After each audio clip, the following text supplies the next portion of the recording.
Where are they?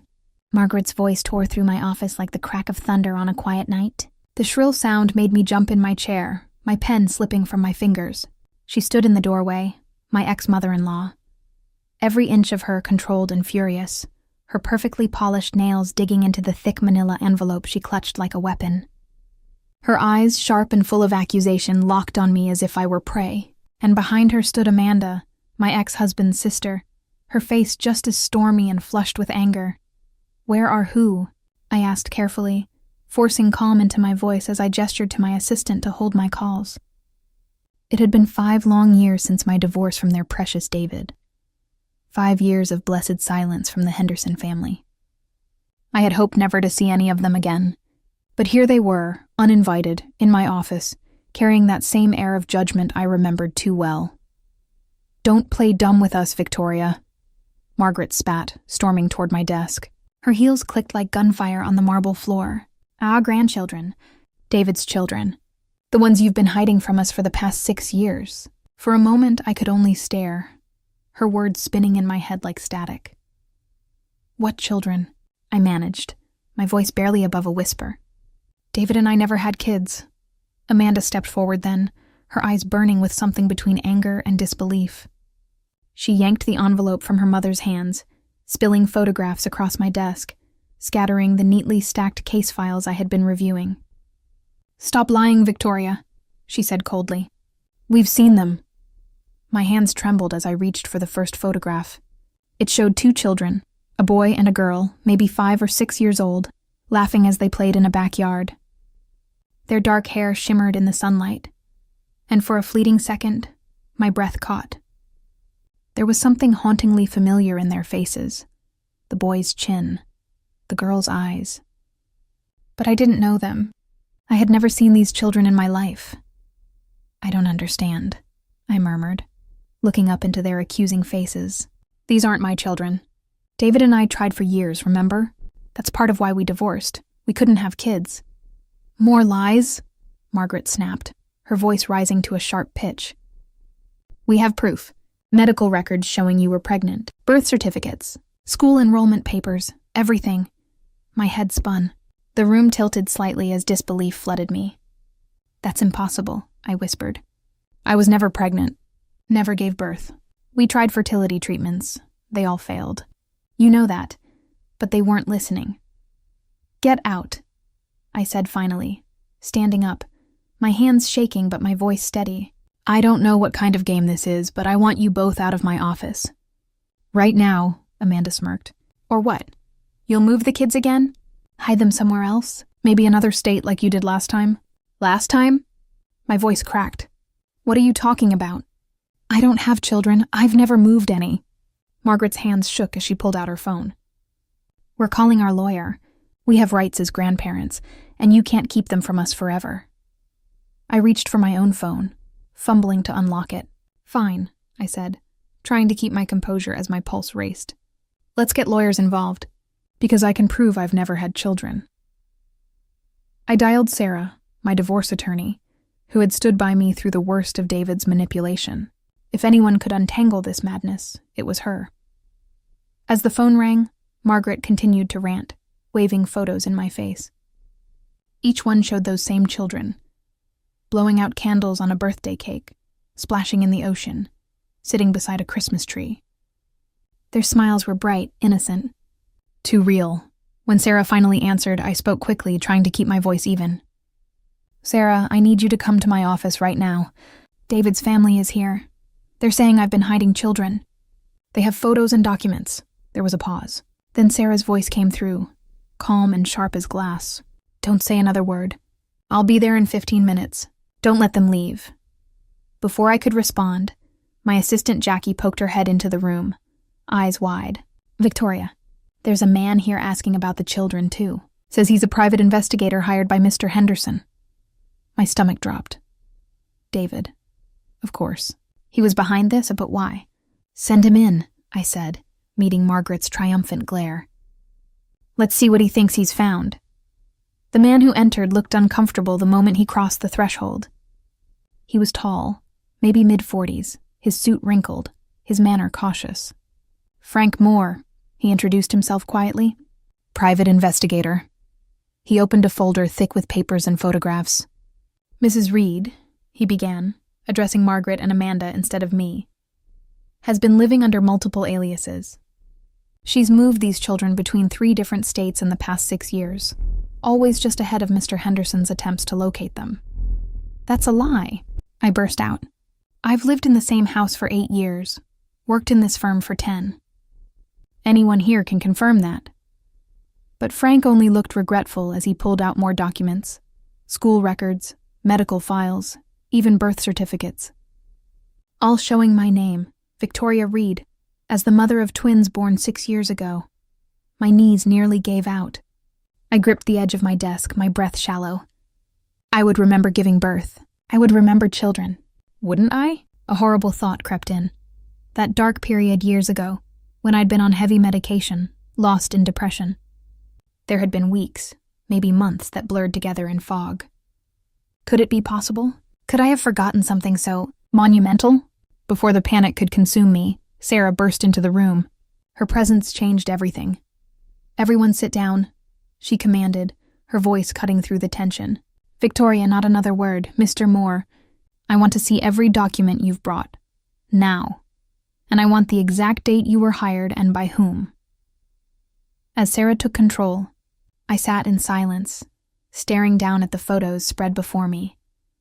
Those children's faces smiling up at me like ghosts from a life I never lived. The boy's mischievous eyes, the girl's crinkled nose, just like David's when he laughed. But they weren't mine. They couldn't be. The next morning, I sat across from Sarah in her office. Between us lay the same stack of documents: birth certificates, reports, photos. She'd spent all night going through them. "These are good," she said finally, holding up one of the certificates. "Really good. But they're forgeries." I let out a long breath I hadn't realized I was holding. The hospital listed here, Mercy General in Portland, closed down in 2015. A full year before this was supposedly issued. Whoever made these went to a lot of effort to make them look real. So, I'm not crazy, I said softly. Those aren't my children. No, Sarah confirmed, leaning back. But someone wanted everyone to believe they are. The real question is on why. I picked up one of the photos again, staring at those faces. They do look like David. And if the timing lines up... My voice faltered. Maybe they're real, just not mine. Sarah's eyes sharpened. Victoria, be honest. Is there any chance, any at all, that you could have had children during that time? I shook my head. No, I was depressed, yes, but not detached from reality. The fertility treatments had failed. David had already started pulling away. But I would remember being pregnant. I'd know if I were a mother. Sarah nodded. Then the next step is finding out whose children these are, and why your ex's family thinks they belong to you. Just then, her phone buzzed. She glanced at it, her expression darkening. Speaking of David, she said grimly, he just filed for an emergency custody hearing. He's claiming you kidnapped his children 6 years ago. I stood up, shock freezing my blood. He can't do that. There are no children to have custody of. Sit down, Sarah said firmly. This is actually good. It means we can question him under oath. He'll have to explain where these supposed kids have been. I sank back into my chair, my mind racing. Then a thought hit me. What if he does have children somewhere? What if he had them with someone else, while we were still married? Sarah's eyes lit with sudden realization. That's actually possible. She turned to her computer, typing rapidly. After a few moments, she stopped and turned the screen toward me. Meet Emily Carson, pediatric nurse at County General. Started there 7 years ago, right when you and David were in fertility treatment. I leaned in, my stomach twisting. The photo showed a smiling woman, blonde, pretty, holding 2 dark-haired children. The same children from the photos. Those were her kids. 6 years ago, Sarah continued, scrolling through more records. Emily Carson filed a paternity suit against a local businessman. Case sealed. But the timing fits. David, I whispered. He got her pregnant while I was still trying to have children with him. He told his family I was the mother to cover up his affair. Sarah nodded slowly. And now that Emily's story is surfacing, he's trying to rewrite history to protect himself. But he made one big mistake. What's that? Sarah held up one of the forged birth certificates, pointing to the names. He kept Emily's original names for the twins, James and Lily Carson. Not Henderson. Not Reed. She began gathering the papers into a folder. The emergency hearing is tomorrow. I think it's time we invite Ms. Carson to tell her side of the story. I stared down at the photo again. Those two innocent faces smiling up at me. David's children. But not mine. His family didn't know. They actually believed I was some kind of monster who had stolen their grandchildren. That's exactly what David wanted them to believe. Sarah said softly. It was easier than admitting the truth. Well, I stood up, straightening my shoulders. Let's see how they handle the truth now. As I left Sarah's office, my phone buzzed with a text from Margaret. We're praying you'll do the right thing and bring our grandchildren home. I saved the message tomorrow. They learned exactly what the right thing was, and it wasn't what they expected looking at Emily's photo again. I felt a strange mix of emotions. These children who could have been mine. In another life were innocent in all this. They deserved to know their family, their real story. And tomorrow, one way or another, the truth would come out. I just hoped. They were ready for it. The courtroom was packed the next morning. David sat at the plaintiff's table, wearing the same self-righteous expression I remembered from our divorced Margaret, and Amanda sat directly behind him, shooting daggers at me with their eyes. Sarah had positioned me perfectly, just close enough to Emily Carson that, when she walked in with the twins, David's face went completely white. What is she doing here? He hissed. To his lawyer before anyone could respond. The judge entered and called the emergency hearing to order. David's lawyer jumped up, launching into an impassionate speech about a mother, stealing children away, about grandparents' rights, and about family reunification. I watched Margaret dabbing her eyes with a tissue, completely caught up in the performance. She really had no idea what her precious son had done. Your Honor, Sarah said, when it was our turn, before we proceed, I'd like to enter into evidence the true birth certificates of James and Lily Carson, along with their mother's paternity suit from 6 years ago. David's lawyer objected, but Sarah was ready. The children Mr. Henderson claims were stolen from him. They're sitting right here with their actual mother, Emily Carson. The only person doing any stealing is Mr. Henderson, stealing the truth from his family and trying to steal these children's identities.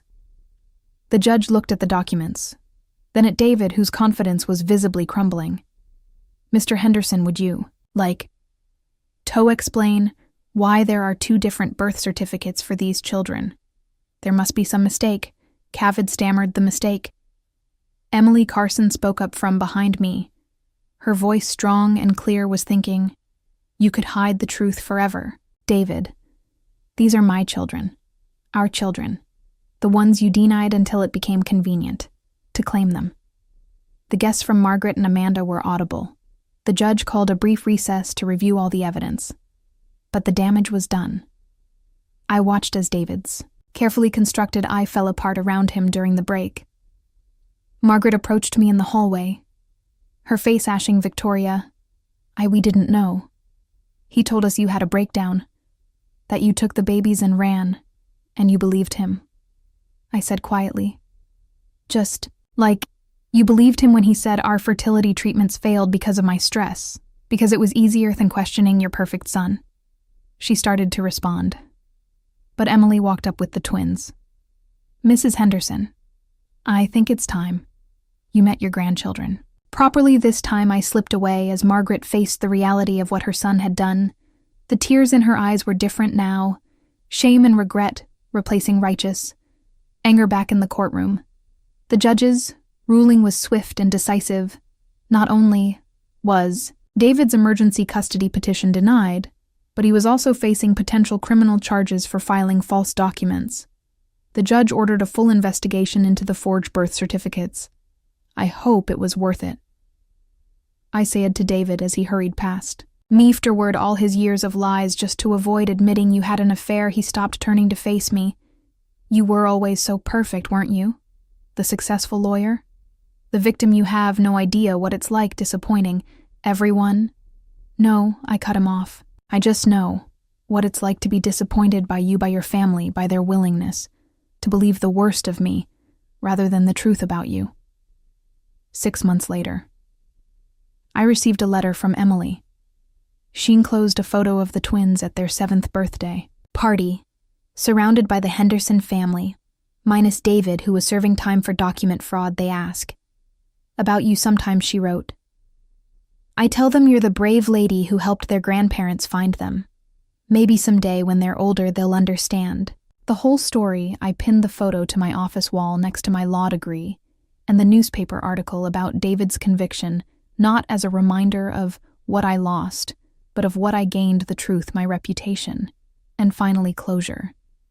Mar still sends me Christmas cards each. One contains an apology, as if she's trying to make up for years of blind faith in her son. I keep them in a drawer. Unopened, some wounds take longer to health than others. As for me, I sold my house and moved to a new city, starting fresh where no one knew my story. My new office has a view of the sunrise, and every morning I remind myself that sometimes losing what you thought you wanted leads you exactly where you need to be. The children who were never mine are happy, loved, and surrounded by family who finally knows the truth in the end. That's worth more than any victory in court. And sometimes on quiet evenings, I look at their photo and smile, knowing that doing the right thing meant letting go of the lie that had haunted us all.